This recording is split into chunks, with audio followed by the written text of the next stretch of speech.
Food sourcing to meet the needs of hungry people has always been a challenge. Today, food banks and the agencies that distribute food and feed the hungry are forced to think more creatively as economic and logistic challenges increase. Meanwhile, food is going to waste every day, with landfills stealing vital food from hungry people. There is a solution: retail store donation. And the desire to help is high, with local businesses striving for ways to help their communities and to do the right thing.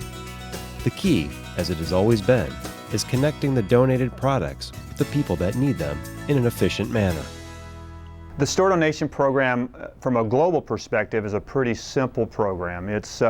We basically take products that retailers deem not marketable to their primary customers, but those products are still usable, and we send food banks or food bank agencies out to recover that product and then distribute to clients. About 20% of our food we get directly from our local markets, and if we didn't have the grocery rescue program, our clients would have significantly less fresh vegetables, fruits, and particularly protein, the meats. When we pull product off the shelf, it is still wholesome food. It just doesn't meet our selling standards. Whether it's an apple is bruised or bananas start to spot or dairy or meat are at their sell-by date, it's still good quality food. So for us, it's a great way to get that product into the hands of folks in need. Food Lifeline is proud to be your local Feeding America affiliate. As an affiliate, Food Lifeline is asked to facilitate partnerships between many retail grocery stores and agencies like yours. The Grocery Rescue Program is one of many unique food gathering programs, supporting a network of about 300 member food banks, meal programs, and shelters across Western Washington.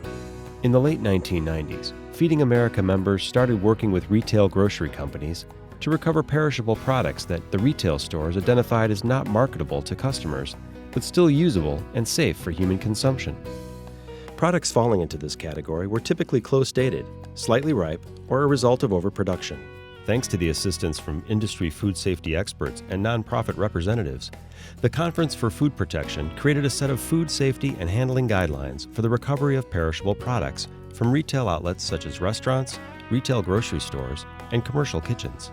These guidelines open the door for perishable product recovery from retail grocery stores, resulting in millions of pounds of additional product. Food Lifeline's Grocery Rescue Program started in 2002 because nationally, many retailers were looking for a way to address their concerns about food safety and liability. Food Lifeline was approached by the local Kroger retail company, QFC, and started picking up product at a small number of stores. Over the years, the program has expanded and has grown to include more retailers. The program is currently on track to exceed 100 agencies and over 200 stores in Western Washington. It is because of your dedication to adhere to program criteria that enables programs like this to continue. Food Lifeline can designate food banks to pick up, store, and distribute store donation product. Food Lifeline is still the primary point of contact for the retailer and is responsible to monitor program compliance. The sheer number of stores is going to be tough for any food bank to cover, and an agency partnership will allow them to reach more stores. It'll also allow the agency to access product directly in their local communities, and we can cut down the turnaround time from picking product up to actually distributing it to clients. These products are all perishable, so they have a short shelf life to begin with. So the shorter the distribution process of picking up and then redistributing, the shorter we can make that process, the better.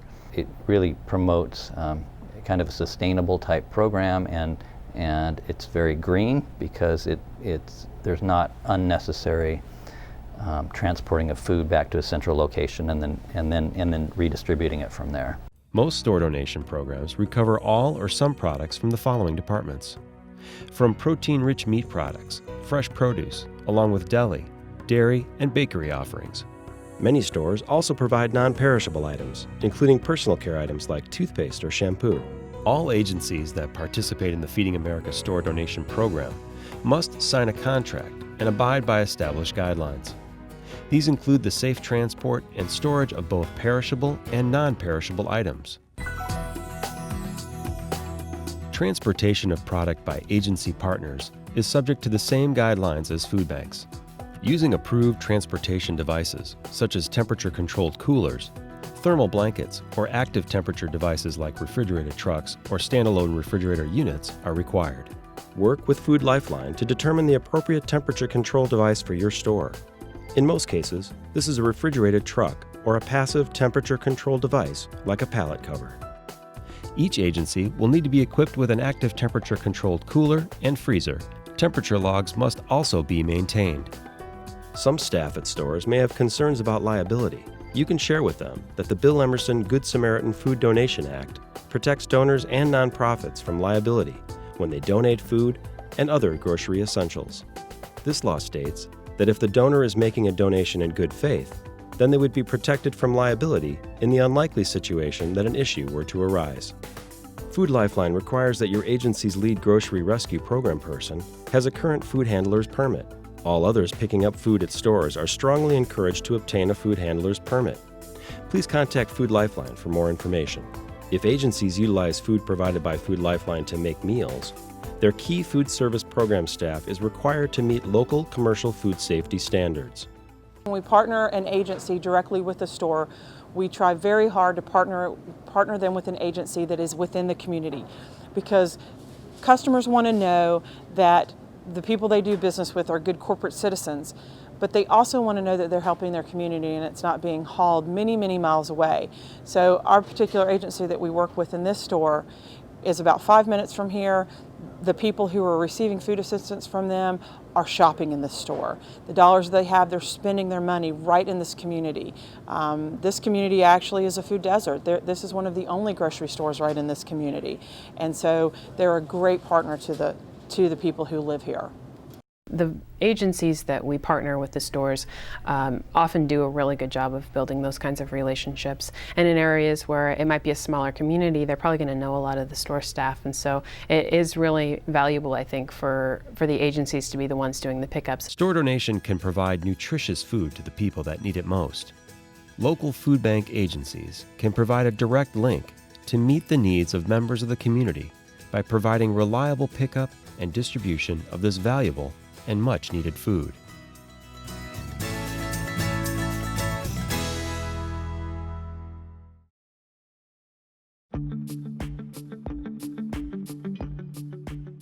As a partner to Food Lifeline, you provide a valuable conduit for getting available food to the hungry people in your community.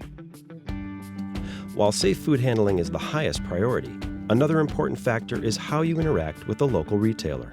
Retail grocery trade is a type of business where there's a lot of turnover. People are moving from store to store. So you can't just put a program together, send a driver in, and it's going to be productive week after week after week. You've got to have somebody that's maintaining relationship even down to the store level. The great store manager you had this week that's producing a lot of product may get transferred to a store next week, and you've got to start that process all over. So it's an ongoing management of a donor relationship.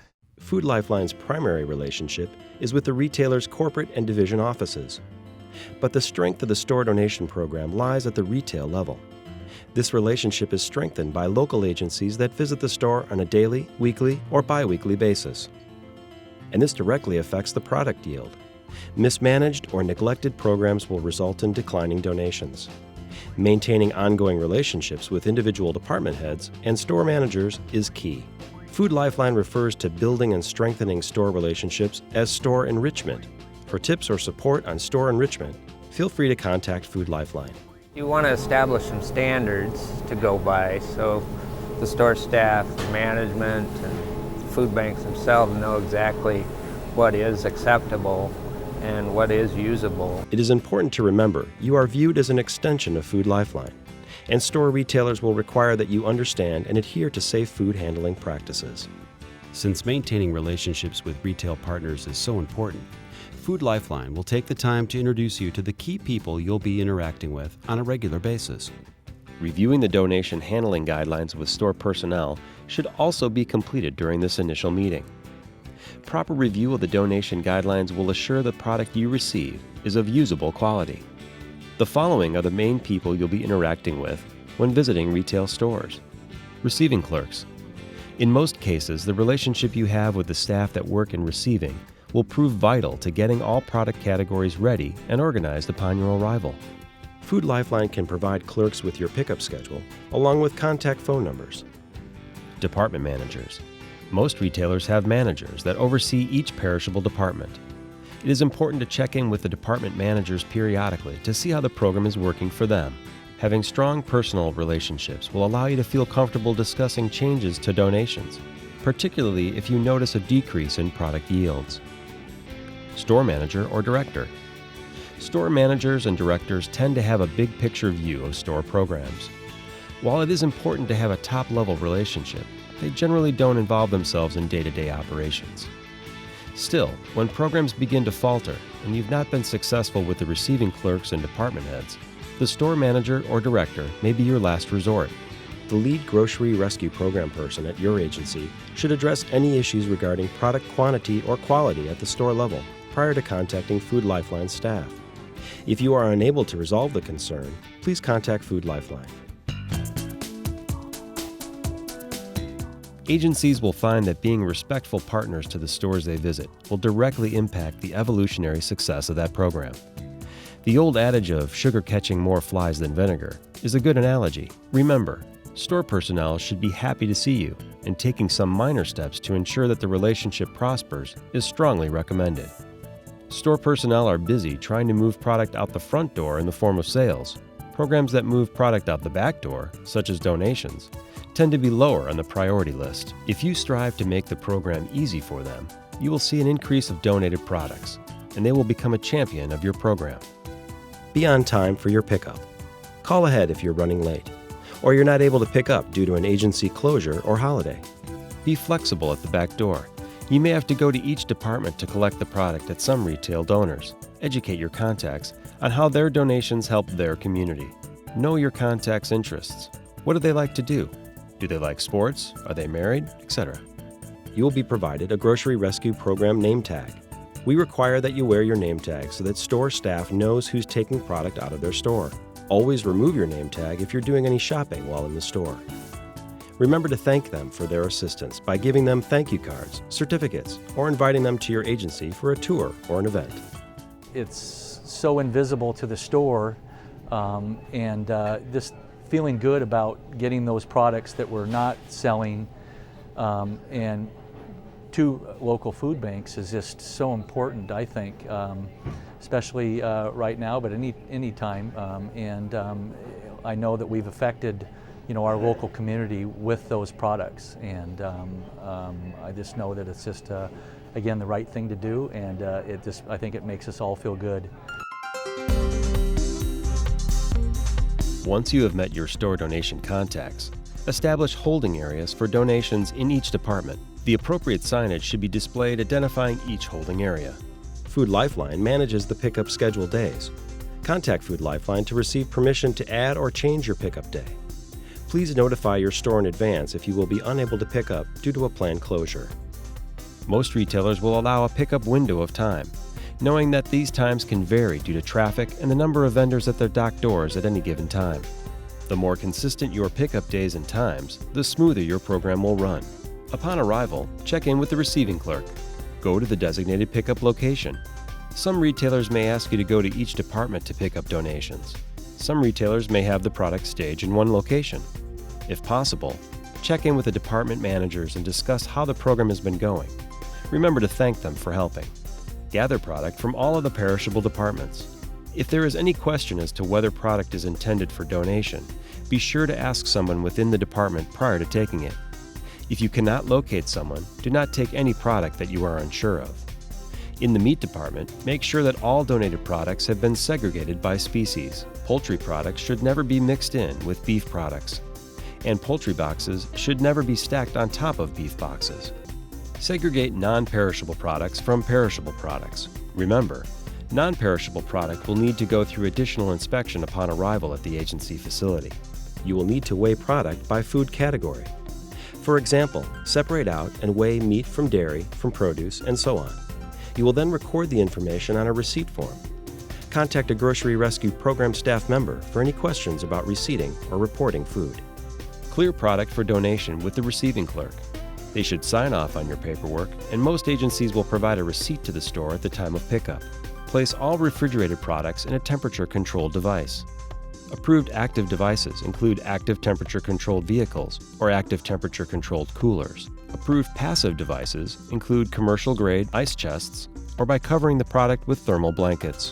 When using a passive device, product must be delivered to the agency location within 30 minutes of product pickup, or perishable product must be destroyed. Agency partners provide a streamlined approach to putting nutrient-rich foods into the hands of hungry people around the country.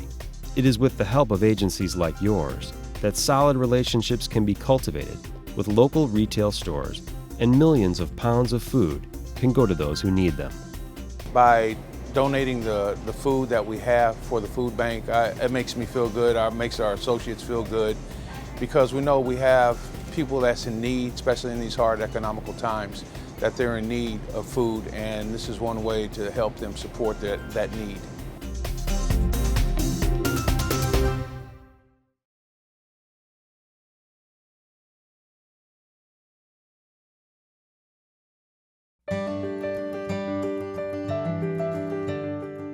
The proper transport of product picked up at retail store locations is only one portion of the safe food handling chain.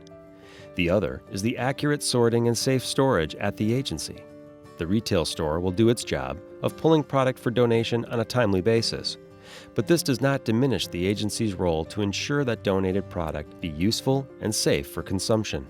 Thorough review of donation guidelines with store contacts during startup meetings, with periodic review throughout the life of the program, will reduce the amount of waste that the agency will need to manage once the product reaches their facility.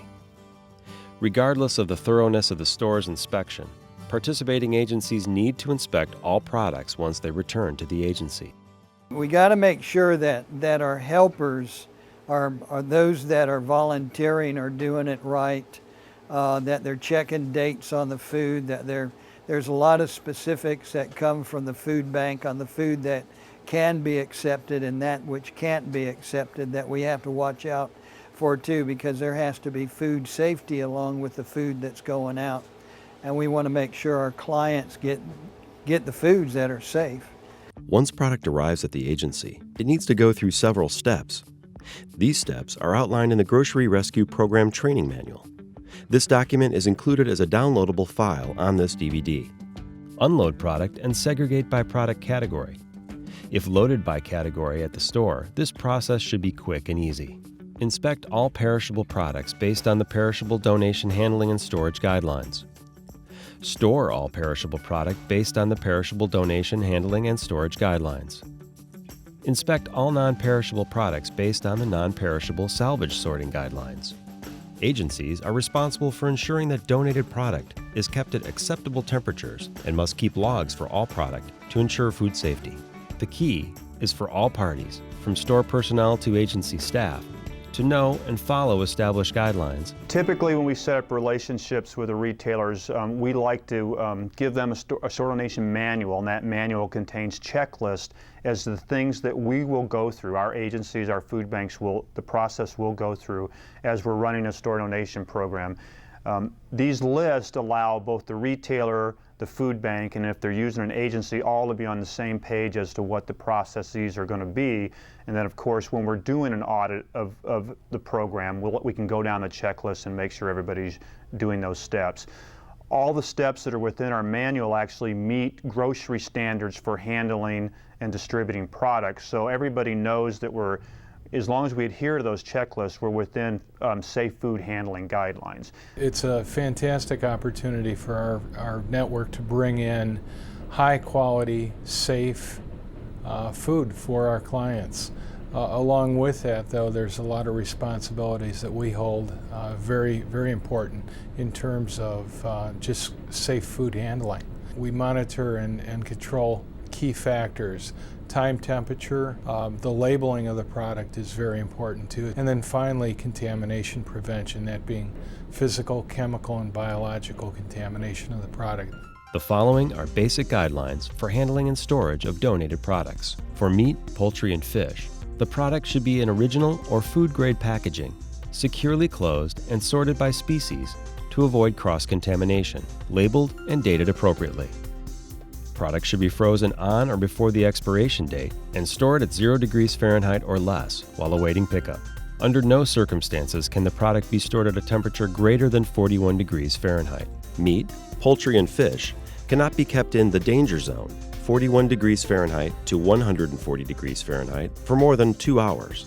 Product cannot be accepted if it is packaged in non-food grade materials, or if the packaging is damaged, resulting in discoloration, or if the product has been defrosted or has freezer burn. For dairy donations, products should be in original or food grade packaging. Refrigerated product must be stored at 41 degrees Fahrenheit or less. If frozen, product must be stored at 0 degrees Fahrenheit or less while awaiting pickup. Under no circumstances can the product be stored in excess of 41 degrees Fahrenheit.